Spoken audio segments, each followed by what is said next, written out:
بسم اللہ الرحمن الرحیم۔ شمع رسالت صلی اللہ علیہ وآلہ وسلم ہم غزوہ بدر کے پہلے کے حالات، چھوٹے چھوٹے جو غزوات ہوئے وہ اور چھوٹے چھوٹے جو سریات ہوئے وہ ہم ان کا تذکرہ کر رہے تھے۔ جنگ بدر سے یعنی غزوہ بدر سے پہلے کے جو سریے اور غزوے ہیں ان میں سے کسی میں بھی لوٹ مار اور قتل و غارت گری کی نوبت نہیں آئی جب تک کہ مشرکین نے قرز بن جابر فہری کی قیادت میں ایسا نہیں کیا، یعنی پہل مشرکین نہیں کی، اس لیے اس کی ابتدا بھی مشرکین ہی کی جانب سے ہوئی، جبکہ اس سے پہلے بھی وہ طرح طرح کی ستم رانیوں کا ارتکاب کر چکے تھے۔ مسلمانوں کو وہ مکہ میں قتل بھی کر چکے تھے، مسلمانوں کو مکہ سے نکال بھی چکے تھے اور ان کی جائیدادیں بھی ضبط کر چکے تھے۔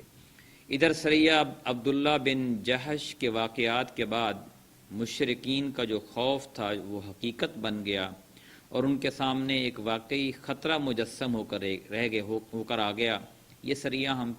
پچھلے پروگرام میں پڑھ چکے ہیں کہ جس میں کفار کے ایک شخص کو قتل کیا اور 2 کو قیدی بنا کر لائے اور وہ سامان جو تھا وہ سارا لے کے آئے، جو کہ نبی کریم صلی اللہ علیہ وسلم نے بعد میں وہ واپس کیا اور قیدیوں کو رہا کر دیا۔ کفار قریش کو جس پھندے میں پھنسنے کا اندیشہ تھا اس میں اب وہ واقعی پھنس چکے تھے۔ انہیں معلوم ہو گیا کہ مدینہ کی قیادت انتہائی بیدار مغز ہے اور ان کی ایک ایک تجارتی نقل و حرکت پر نظر رکھتی ہے۔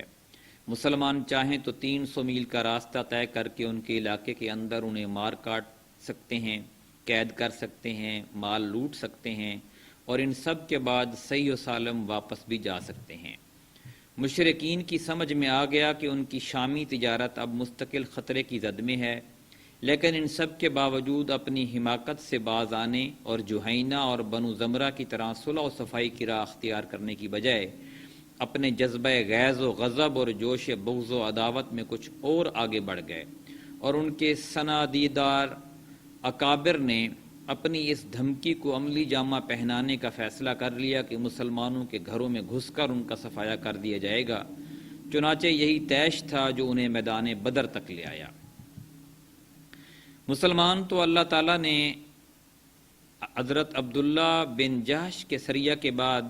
شعبان 2 ہجری میں ان پر جنگ فرض قرار دے دی تھی اور اس سلسلے میں کئی واضح آیات بھی نازل فرمائیں۔ اس طرح سورۃ البقرہ میں ارشاد ہے، جس کا ترجمہ یہ ہے، آیت نمبر 190 سے 193 تک: اللہ کی راہ میں ان سے جنگ کرو جو تم سے جنگ کرتے ہیں اور حد سے آگے نہ بڑھو، یقیناً اللہ حد سے آگے بڑھنے والوں کو پسند نہیں کرتا، اور انہیں جہاں پاؤ قتل کرو اور جہاں سے انہوں نے تمہیں نکالا ہے وہاں سے تم بھی انہیں نکال دو، اور فتنہ قتل سے زیادہ سخت ہے، اور ان سے مسجد حرام کے پاس قتال نہ کرو یہاں تک کہ وہ تم سے مسجد حرام میں قتال کریں، پس اگر وہ وہاں قتال کریں تو تم بھی وہاں انہیں قتل کرو، کافروں کی جزا ایسی ہی ہے، پس اگر وہ باز آ جائیں تو بے شک اللہ غفور رحیم ہے، اور ان سے لڑائی کرو یہاں تک کہ فتنہ نہ رہے اور دین اللہ کے لیے ہو جائے، پس اگر وہ باز آ جائیں تو کوئی تعدی نہیں ہے مگر ظالموں ہی پر۔ اس کے جلد ہی بعد دوسرا حکم جو مسلمانوں کے لیے نازل ہوا وہ سورہ نوح کی آیات ہیں اور اس میں جنگ کا طریقہ بتایا گیا ہے۔ سورہ نوح کی آیت نمبر 4 سے لے کر 7 ہے، اس کا ترجمہ: پس جب تم لوگ کفر کرنے والوں سے ٹکراؤ تو گردنیں مارو یہاں تک کہ جب انہیں اچھی طرح کچل لو تو جکڑ کر باندھو، اس کے بعد تو احسان کرو یا فدیہ لو یہاں تک کہ لڑائی اپنے ہتھیار رکھ دے، یہ ہے تمہارا کام، اور اگر اللہ چاہتا تو خود ہی ان سے انتقام لے لیتا، لیکن وہ چاہتا ہے کہ تم میں سے بعض کو بعض کے ذریعے آزمائے، اور جو لوگ اللہ کی راہ میں قتل کیے جائیں اللہ ان کے اعمال کو ہرگز رائے گاہ نہ کرے گا، اللہ ان کی رہنمائی کرے گا اور ان کا حال درست کرے گا اور ان کو جنت میں داخل کرے گا جن سے ان کو واقف کرا چکا ہے۔ اے اہل ایمان، اگر تم نے اللہ کی مدد کی تو اللہ تمہاری مدد کرے گا اور تمہارے قدم ثابت رکھے گا۔ اس کے بعد اللہ تعالیٰ نے ان لوگوں کی مذمت فرمائی جن کے دل جنگ کا حکم سن کر کانپنے اور دھڑکنے لگے تھے۔ فرمایا: تو جب کوئی محکم صورت نازل کی جاتی ہے اور اس میں قتال کا ذکر ہوتا ہے تو تم دیکھتے ہو کہ جن لوگوں کے دلوں میں بیماری ہے وہ تمہاری طرف اس طرح دیکھتے ہیں جیسے وہ شخص دیکھتا ہے جس پر موت کی غشی طاری ہو رہی ہو۔ اور یہ بھی سورہ نوح کی آیت ہیں، آیت نمبر 20 ہے اس کی۔ حقیقت یہ ہے کہ جنگ کی فرضیت اور ترغیب اور اس کی تیاری کا حکم حالات کے تقاضے کے عین مطابق تھا، حتیٰ کہ اگر حالات پر گہری نظر رکھنے والا کوئی کمانڈر ہوتا تو وہ بھی اپنی فوج کو ہر طرح کی ہنگامی حالات کا فوری مقابلہ کرنے کے لیے تیار رہنے کا حکم دیتا۔ لہٰذا وہ پروردگار برتر کیوں نہ ایسا حکم دیتا جو ہر کھلی اور ڈھکی بات سے واقف ہے۔ حقیقت یہ ہے کہ حالات حق و باطل کے درمیان ایک خون ریز اور فیصلہ کن معرکہ کا تقاضا کر رہے تھے، خصوصاً سریہ عبداللہ بن جہش کے بعد، جو کہ مشرکین کی غیرت و حمیت پر ایک سنگین ضرب تھی اور جس نے انہیں کباب سیخ بنا رکھا تھا۔ احکام جنگ کی آیات کے سیاق و سباق سے اندازہ ہوتا ہے کہ خون ریز معرکہ کا وقت قریب ہی ہے اور اس میں آخری فتح نصرت مسلمانوں ہی کو نصیب ہوگی۔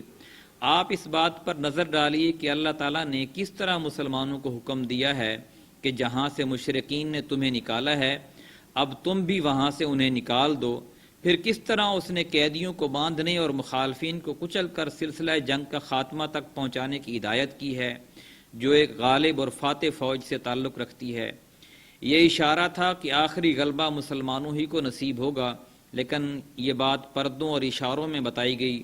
تاکہ جو شخص جہاد فی سبیل اللہ کے لیے جتنی گرم جوشی رکھتا ہے اس کا عملی مظاہرہ بھی کر سکے۔ پھر انہی دنوں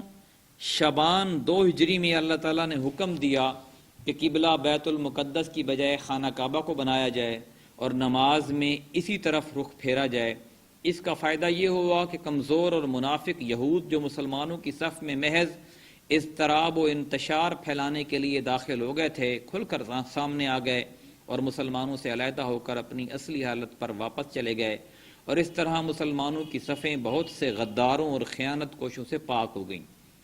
تحویل قبلہ میں اس طرف بھی ایک لطیف اشارہ تھا کہ اب ایک نیا دور شروع ہو رہا ہے جو اس قبلے پر مسلمانوں کے قبضے سے پہلے ختم نہ ہوگا،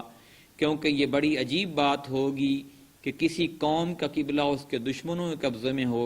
اور اگر ہے تو پھر ضروری ہے کہ کسی نہ کسی دن اسے آزاد کرایا جائے۔ اور مسلمانوں نے اللہ تعالیٰ کی مدد و نصرت سے خانہ کعبہ کو بھی آزاد کروایا مشرکین سے، اور پھر بعد میں حضرت عمر فاروق رضی اللہ تعالیٰ عنہ کے دور میں بیت المقدس کو بھی آزاد کروایا۔ اللہ تعالیٰ سے دعا ہے کہ ہمیں نبی کریم صلی اللہ علیہ وسلم کے نقش قدم پر چلنے کی توفیق عطا فرمائے۔ جزاک اللہ۔